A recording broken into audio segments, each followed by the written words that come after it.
Sa mga batang hindi nabigyan ng pagkakataong makapag-aral dahil sa maraming dahilan.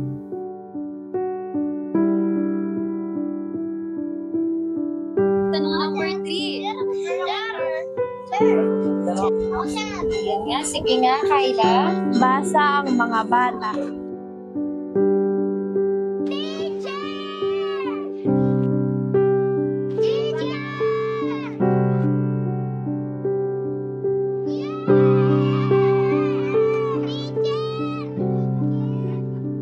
Ito ang kanilang paaralan.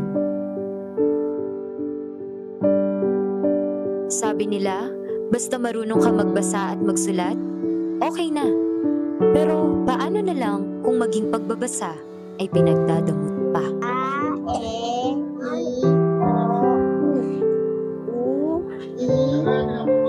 Very good. Bilog. Dito sa lugar ng Northville 14, Barangay Calulut, City of San Fernando, Pampanga, maraming mga bata ang hindi nabigyan ng pagkakataong makapag-aral dahil sa hirap ng buhay. Mga paniniwalang mas mahalaga ang diskarte kaysa sa diploma. Kaya ganun na lang marami ang mga batang lumalaki na hindi pa marunong magbasa at napanghihinaan na ng pag-asang makapag-aral. Ako, si Veronica C. Cruz, mas kilalang Teacher Nika. At ang aking advokasya ay Akay Pagbasa, Gabay Tungo sa Bagong Umaga, na kung saan ang layunin nito ay turuan at tulungan ang mga batang underprivileged. Ito ang mga batang hindi nabigyan ng pagkakataong makapag-aral, mga batang hindi nakakapasok sa paaralan, at maging mga nahuhuli sa klase. At sa pagbabasa, mag-uumpisa ang kanilang pag-asa. Hey,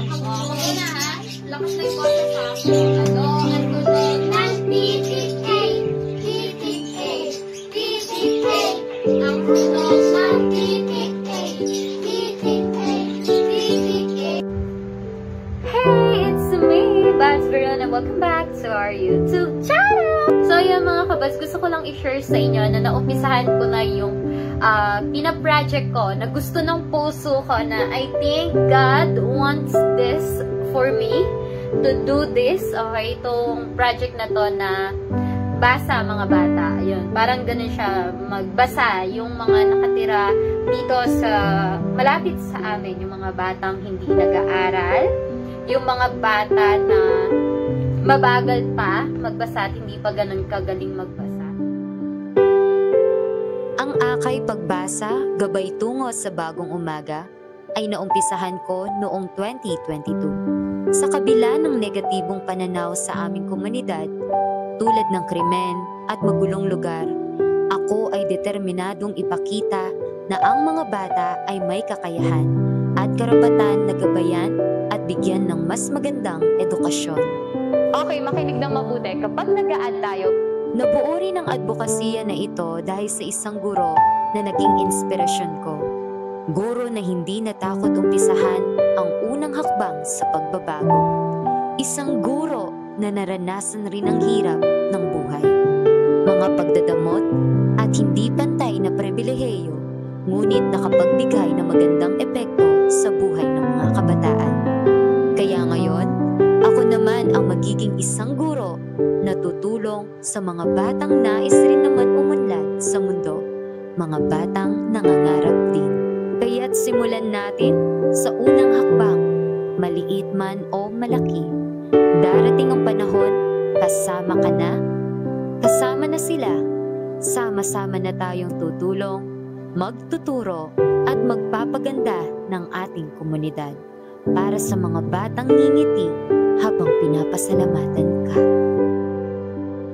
Muli, ako si Veronica C. Cruz mula sa Northville Elementary School.